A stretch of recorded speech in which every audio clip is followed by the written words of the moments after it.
नमस्कार दोस्तों, कैसे हैं आप सब। मैं रचना स्वागत करती हूँ आपका अपने डिवाइन पावर हीलिंग चैनल में। जैसा कि आप जानते हैं कि हम श्री रुद्र संहिता का पाठ कर रहे हैं, तो आज हम शुरू करेंगे श्री रुद्र संहिता का तीसरा अध्याय। नारद जी का भगवान विष्णु से उनका रूप मांगना। ये बहुत इंटरेस्टिंग अध्याय होने वाला है, जैसा कि इसका नाम है। सूत जी बोले, महर्षियों, नारद जी के चले जाने पर शिव जी की इच्छा से विष्णु भगवान ने एक अद्भुत माया रची। उन्होंने जिस ओर नारद जी जा रहे थे वहाँ एक सुंदर नगर बना दिया। वह नगर वैकुंठ लोक से भी अधिक रमणीय था। वहाँ बहुत से विहार स्थल थे। उस नगर के राजा का नाम शीलनिधि था। उस राजा की एक बहुत सुंदर कन्या थी। उन्होंने अपनी पुत्री के लिए स्वयंवर का आयोजन किया था। उनकी कन्या का वरण करने के लिए उत्सुक बहुत से राजकुमार पधारे थे। वहाँ बहुत चहल पहल थी। इस नगर की शोभा देखते ही नारद जी का मन मोहित हो गया। जब राजा शीलनिधि ने नारद जी को आते देखा तो उन्हें सादर प्रणाम करके स्वर्ण सिंहासन पर बैठाकर उनकी पूजा की। फिर अपनी देव सुंदरी कन्या को बुलाया, जिसने महर्षि के चरणों में प्रणाम किया। नारद जी से उसका परिचय कराते हुए शीलनिधि ने निवेदन किया, महर्षि, यह मेरी पुत्री श्रीमती है। इसके स्वयंवर का आयोजन किया गया है। इस कन्या के गुण दोषों को बताने की कृपा कीजिए। राजा के ऐसे वचन सुनकर नारद जी बोले, राजन, आपकी कन्या साक्षात लक्ष्मी है। इसका भावी पति भगवान शिव के समान वैभवशाली, त्रलोकजयी, वीर तथा कामदेव को जीतने वाला होगा। ऐसा कहकर नारद मुनि वहाँ से चल दिए। शिव की माया के कारण वे काम किए वशीभूत हो सोचने लगे कि राजकुमारी को कैसे प्राप्त करूं। स्वयंवर में आए सुंदर एवं वैभवशाली राजाओं को छोड़कर भला यह मेरा वरण कैसे करेगी। वे सोचने लगे कि नारियों को सौंदर्य बहुत प्रिय होता है। सौंदर्य को देखकर ही श्रीमती मेरा वरण कर सकती है। ऐसा विचार कर नारद जी फिर विष्णुलोक में जा पहुँचे और उन्हें राजा शीलनिधि की कन्या के स्वयंवर के बारे में बताया तथा उस कन्या के साथ विवाह करने की इच्छा व्यक्त की। उन्होंने भगवान विष्णु से प्रार्थना की कि वे अपना रूप उन्हें प्रदान करें ताकि श्रीमती उन्हें ही वरे। सूत जी कहते हैं, महर्षियों, नारद मुनि की ऐसी बात सुनकर भगवान मधुसूदन हंस पड़े और भगवान शंकर के प्रभाव का अनुभव करके उन्होंने इस प्रकार उत्तर दिया। भगवान विष्णु बोले, हे नारद, वहाँ आप अवश्य जाइए। मैं आपका हित उसी प्रकार करूँगा जिस प्रकार पीड़ित व्यक्ति का श्रेष्ठ वैद्य करता है, क्योंकि तुम मुझे विशेष प्रिय हो। ऐसा कहकर भगवान विष्णु ने नारद मुनि को वानर का मुख तथा शेष अंगों को अपना मनोहर रूप प्रदान कर दिया। तब नारद जी अत्यंत प्रसन्न होते हुए अपने को परम सुंदर समझकर शीघ्र ही स्वयंवर में आ गए और उस राज्य सभा में जा बैठे। उस सभा में रुद्रगण ब्राह्मण के रूप में बैठे हुए थे। नारद जी का वानर रूप केवल कन्या और रुद्रगणों को ही दिखाई दे रहा था। बाकी सबको नारद जी का वास्तविक रूप ही दिख रहा था। नारद जी मन ही मन प्रसन्न होते हुए श्रीमती की प्रतीक्षा कर रहे थे। हे ऋषियों, वह कन्या हाथ में जयमाला लिए अपनी सखियों के साथ स्वयंवर में आई। उसके हाथों में सोने की सुंदर माला थी। वह शुभ लक्षणा राजकुमारी लक्ष्मी के समान अपूर्व शोभा पा रही थी।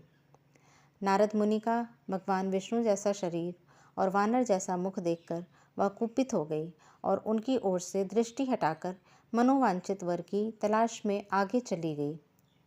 सभा में अपने मनपसंद वर को न पाकर वह उदास हो गई। उसने किसी के भी गले में वरमाला नहीं डाली। तभी भगवान विष्णु राजा की वेशभूषा धारण कर वहां आ पहुँचे। विष्णु जी को देखते ही उस परम सुंदरी ने उनके गले में वरमाला डाल दी। विष्णु जी राजकुमारी को साथ लेकर तुरंत अपने लोक को चले गए। यह देखकर नारद जी विचलित हो गए। तब ब्राह्मणों के रूप में उपस्थित रुद्रगणों ने नारद जी से कहा, हे नारद जी, आप व्यर्थ ही काम से मोहित हो सौंदर्य के बल से राजकुमारी को पाना चाहते हैं। पहले जरा अपना वानर के समान मुख तो देख लीजिए। सूत जी बोले। यह वचन सुनकर नारद जी को बड़ा आश्चर्य हुआ। उन्होंने दर्पण में अपना मुंह देखा।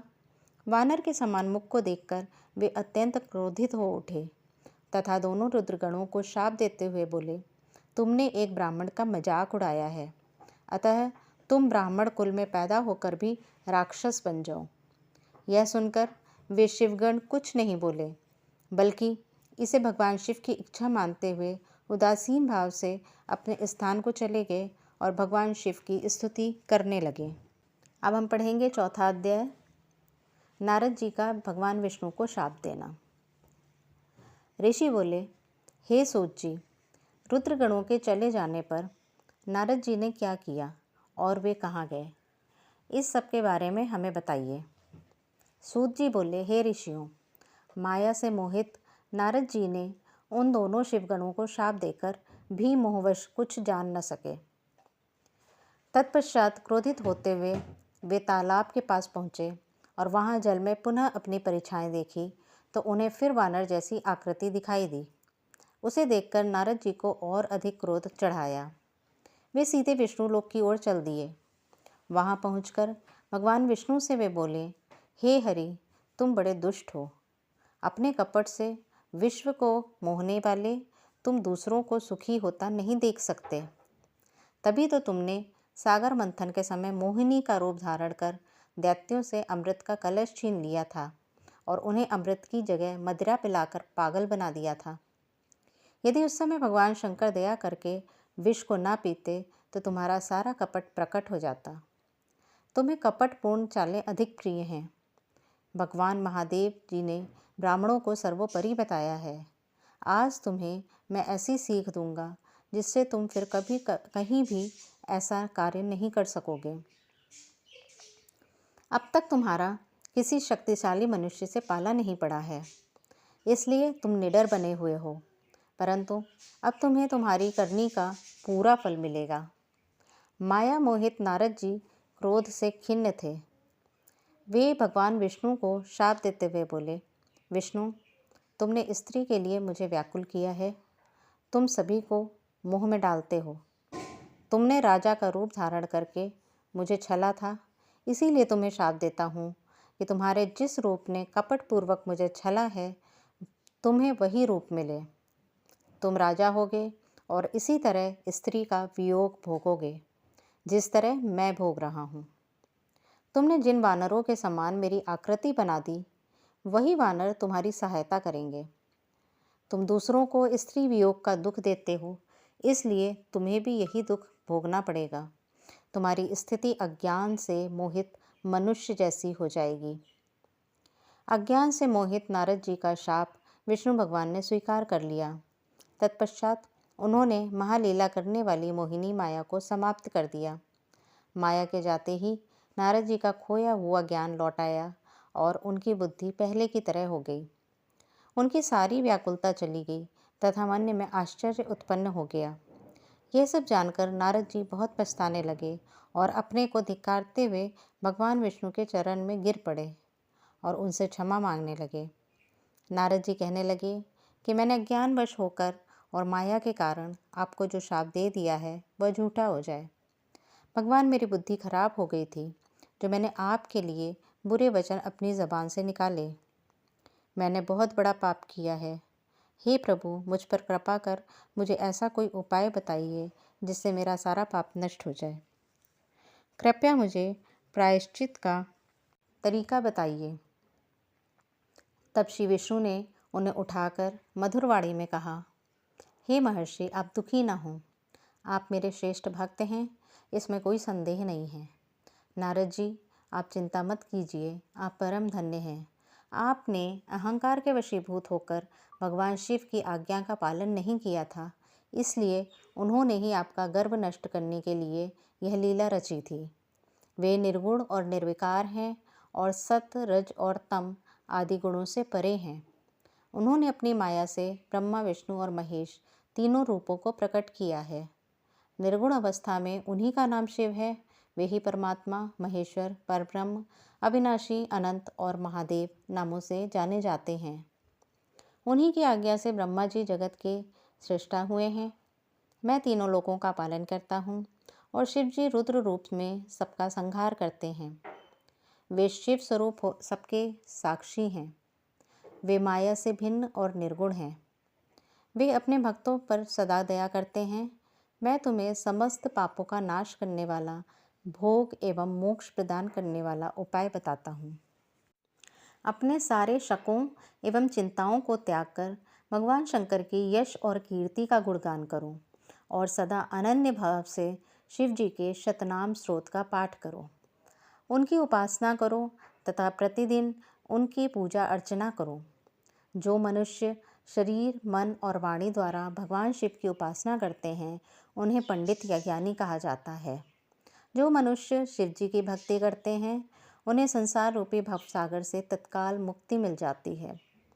जो लोग पाप रूपी दावानल से पीड़ित हैं, उन्हें शिव नाम रूपी अमृत का पान करना चाहिए। वेदों का पूर्ण ज्ञान प्राप्त करने के पश्चात ही ज्ञानी मनुष्यों ने शिव जी की पूजा के जन्म मरण रूपी बंधनों से मुक्त होने का सर्वश्रेष्ठ साधन बताया है।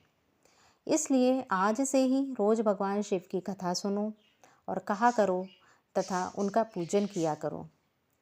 अपने हृदय में भगवान शिव के चरणों की स्थापना करो तथा उनके तीर्थों में निवास करते हुए उनकी स्तुति कर उनका गुणगान करो। इसके बाद नारद जी, तुम मेरी आज्ञा से अपने मनोरथ की सिद्धि के लिए ब्रह्मलोक जाना। वहाँ अपने पिता ब्रह्मा जी की स्तुति करके उनसे शिव महिमा के बारे में पूछना। ब्रह्मा जी शिव भक्तों में श्रेष्ठ हैं। वे तुम्हें भगवान शंकर का महात्म्य और शतनाम स्रोत अवश्य सुनाएंगे। आज से तुम शिव भक्ति में लीन हो जाओ, वे अवश्य तुम्हारा कल्याण करेंगे। यह कहकर विष्णु जी अंतर्ध्यान हो गए। तो दोस्तों, आप ये समझिए कि शिव पुराण में विष्णु जी की भी कथा है। सारी सत्य घटनाएं हैं इसमें। जो राम जी का अवतार हुआ था, जो धरती पे वे आए थे, वो एक शाप के तहत आए थे और शाप भी किसने दिया था? उनके अनन्य भक्त नारद ने, जिसका उन्होंने उपहास किया था। तो एक ब्राह्मण का शाप कभी भी मिथ्या नहीं होता। इससे ये समझ में आता है कि उन्होंने वो सारे कष्ट भोगे जो उनको शाप में मिले थे। वो तो भगवान थे। एक इंसान को भी कभी भी किसी भी स्थिति में किसी दूसरे का उपहास नहीं करना चाहिए। इस बात को ध्यान रखें और हमेशा शिव नाम का जाप करते रहें। विष्णु भगवान भी कहते हैं कि शिव का जाप करो। शिव नाम परम सत्य है। हर हर महादेव।